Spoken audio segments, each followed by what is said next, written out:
Mga kapatid at mga kilalang miyembro, mga kapatid ng Congress ang nagsagawa ng pag-aaklas o ng mga rally para kondinahin ang ginawang pag-atake ng Amerika dito sa Venezuela. So pag-usapan natin to mga tol. I'm just a young nigga chillin' on it. First time I seen ice was a Naman ninyo dito sa mga larawan na nagsagawa ng kilos protesta etong mga grupong ito laban sa Amerika dahil nga sa pagsalakay nila rito sa Venezuela. As if naman na dapat ba may pakialam tayo rito mga tol, no? Pero ganun pa man, ito ginawa na nila at nirerespeto naman natin mga kapatid ang kalayaan magpahayag ng bawat isa sa atin. Tulad na lamang ng ating kalayaan na magbigay ng komento dito sa ating mga nakikita. Tulad nyo mga kapatid, pwede rin kayo magbigay ng comment dito sa ibaba sa may comment section. Bago natin to simulan, syempre, bago ka pa lamang dito sa ating YouTube channel, huwag mong kalimutan mag-subscribe. Click mo na rin ang notification bell para ma-notify ka whenever na may mga bago tayong reaction video tulad nito. At kung ikaw naman ay nanonood sa ating FB page, syempre wag mo rin kalimutan mag-follow and like. Nasa 206,000 na po tayo mga kapatid. Maraming salamat sa ating mga bagong kaibigan. Alright, so alam naman natin mga tol na ang Amerika ang ating malapit na kaalyado. In fact, meron nga tayong Mutual Defense Treaty sa kanila kung saan mga tol kapag tayo ay inatake, sila ay re-responde at kapag sila naman ang inatake, tayo naman ay obligado ring rumesponde mga tol dahil nga meron tayong Mutual Defense Treaty at matagal na natin silang kaalyado. Pero meron dito mga tol, ilang mga kababayan natin, kasama na nga rito ang anak bayan, PUP, no? Sabi rito, from Venezuela to the Philippines, stop the US war machine. Sabi rito, bilang simbolikong aksyon ng pagkilos ngayong araw, ika-5 ng Enero, sinunog natin ang bandila ng imperialistang US sa ating pagkondena sa global terrorism na ipinapataw nito sa iba't ibang bansa tulad ng Venezuela at Pilipinas. Pinatawan ba tayo ng global terrorism dito? Bilang pagsalubong ng taong 2026, paninindak na agad ang isinalubong ng US troops sa mamamayan ng Venezuela at Pilipinas. Sabing ganon, Venezuela at Pilipinas, mga tol. Sinisindak ba tayo ng Amerika? Mga kapatid, reaction ko to and opinion ko to. Kasi ang nakalagay dito, bilang pagsalubong ng taong 2026, paninindak na agad ang isinalubong ng US troops sa mamamayan ng Venezuela at Pilipinas. Bakit pati tayo? Venezuela lang naman ang inatake nila mga tol, di naman Pilipinas. 'Di ba? Hindi ko alam eh. hindi ko rin naramdaman mga tol kasi ang laman ng mga balita mga tol yung pagdakip nila kay Nicolas Maduro. Hindi naman si Marcos ang dinakip nila eh. Hindi nalalayo ang kalagayan natin bilang mga bansa na nakikibaka para sa ating soberanya kontra sa hawak ng isang global super ng Estados Unidos. Dapat mga kapatid, ang nilalagay nila rito, ang naninindak sa atin, yung China. Hindi naman Amerika eh, kasi China ang gustong umangkin ng ating soberanya, hindi naman Amerika eh. Nitong bagong taon lamang, naging biktima rin ng lokal na puppet ng Estados Unidos si Marcos Jr. At ang Armed Forces of the Philippines, AFP, ang mamamayan ng Mindoro sa pamamagitan ng pambobomba sa kanayunan. No? Dapat nilagay nyo rin dito ang dahilan kung bakit sila binomba o kung bakit nagkaroon ng operation dito ang Philippine Armed Forces of the Philippines. Dapat nilagay din nila rito para yung mga nakakabasa na panay mga vlogger lang ang pinapanood, alam din nila kung anong dahilan. Kasi sa makakabasa nito na walang kaalam-alam sa nangyayari sa daigdig, magagalit. Sasabi, binomba pala ng AFP ang mamamayan ng Mindoro. Kawawa naman pala yung mga mamamayan ng Mindoro, binomba ng AFP. No, dapat nilagay nila rito yung dahilan. Ito ang nagsisilbing tanda at patunay na ang karanasan ng mamamayang api sa iba't ibang bansa na yinuyurak ang kanilang mga karapatan na idinuduro lamang ang US bilang primaryang may sala. So nagagalit mga tol itong ating mga kababayan dahil nga sa pag-atake ng Venezuela, ng Amerika dito sa Venezuela. Pero yung mismong taga Venezuela mga tol, ito ang kanilang reaksyon. Ito, panoorin natin. Nagpa-party sila mga tol sa kalye.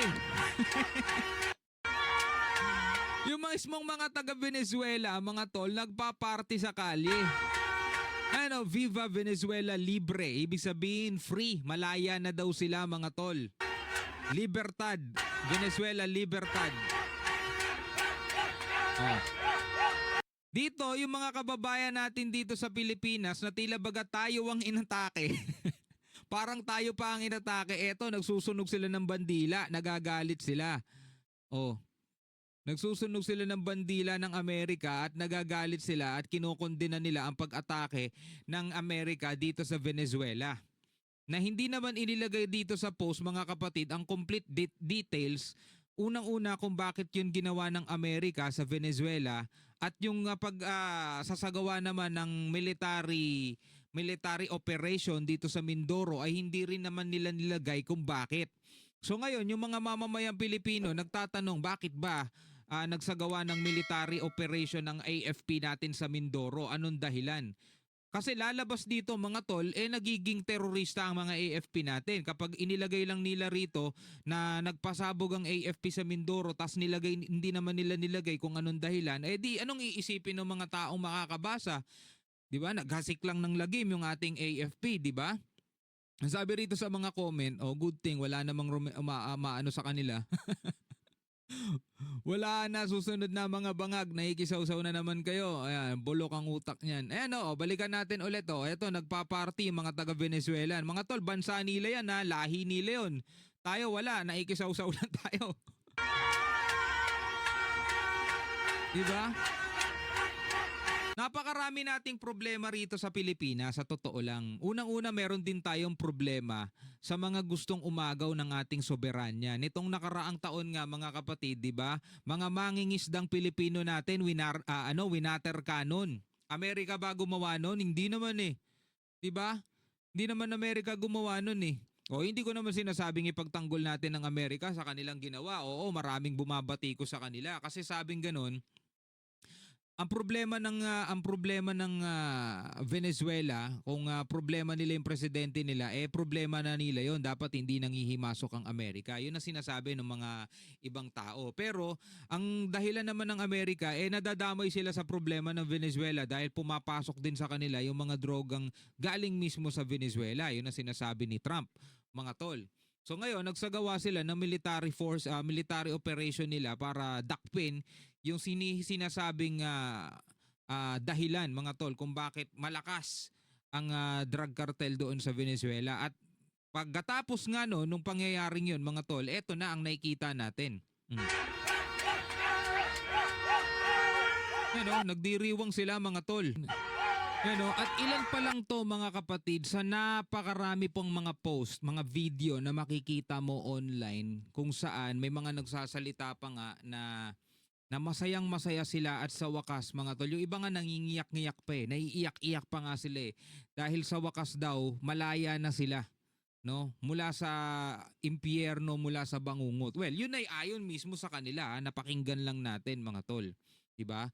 So, ayon dito sa report, mga kapatid, mula rito sa News 5 everywhere, Makabayan slams Trump strikes in Venezuela, urges release of Maduro. No? Sinasabi ng Makabayan Black na palayain si Maduro. Nako, yun ba ang gusto ng mga taga-Venezuela? Bakit nakikialam tayo, mga Pilipino dyan, di ba? The Makabayan Black on Sunday condemned what it called U.S. military aggression in Venezuela, saying the capture of President Nicolas Maduro violated international law and the country's sovereignty. In a joint statement, ACT Teachers Representative Antonio Tino, eto galit sa Amerika to, napanood na natin to. Gusto na nga niyang i-abolish, mga tol, yung mga EDCA sites, no?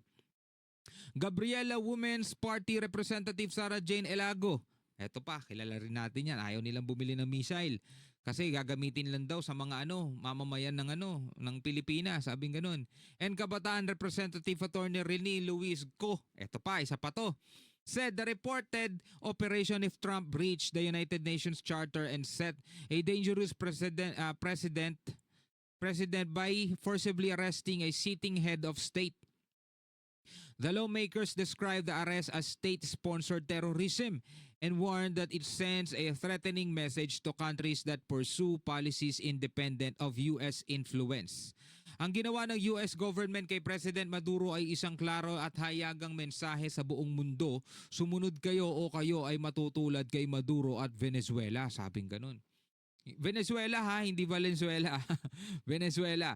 This is gangsterism expressed as foreign policy, said the bloc. Makabayan urged the Philippine government to issue a clear condemnation of the US action and call for the cancellation of President Donald Trump's planned visit to the country. Aba? Inahamon at pinakikiusapan nitong grupong to ang mismong gobyerno ng Pilipinas na i-cancel na ang planong pagbisita ni Donald Trump dito sa ating bansa. The bloc also asked the Department of Foreign Affairs to raise the issue before the United Nations, ASEAN, and the non-aligned movement and to push for Maduro's immediate release and an end to hostilities. Yun ba ang gusto ng mga taga-Venezuela? Dapat mas mahalaga yung gusto nila kasi bansa nila yun. Diba? Problema na nila yun. Napakarami nating problema ang kinahaharap dito sa ating bansa. Tapos nakikialam pa tayo dyan. Dapat meron tayong sinasariling problema rito eh. Problema natin sa West Philippine Sea. Yun ang pinaka-problema natin. Hindi yung problema ng Venezuela. Diba? US President Donald Trump earlier confirmed that Maduro and his wife captured and flown to the United States to face criminal charges following what he described as a large-scale strike in Venezuela. USP officials have accused Maduro of leading a narco state and being allegedly involved in narco-terrorism, saying his arrest was necessary to protect U.S. security interest. Trump also said Washington would temporarily oversee Venezuela during a transition period. So ikaw bilang isang Pilipino, ano ang iyong masasabi? Ikaw ba ay nakikiisa dito sa mga to? Nananawagan na palayain na agad-agad ng Amerika ang presidente ng Venezuela? At ikaw ba ay naniniwala dito bilang pagsalubong ng taong 2026 paninindak na agad ang isinalubong ng US troops sa mamamayan ng Venezuela at Pilipinas? Wala akong maalala mga kapatid na sinalubong tayo ng paninindak ng Amerika ngayong 2026. Hindi ko alam wala pa ako nababalitaan ganun eh. At kung meron man hindi ko naramdaman na sinisindak na pala tayo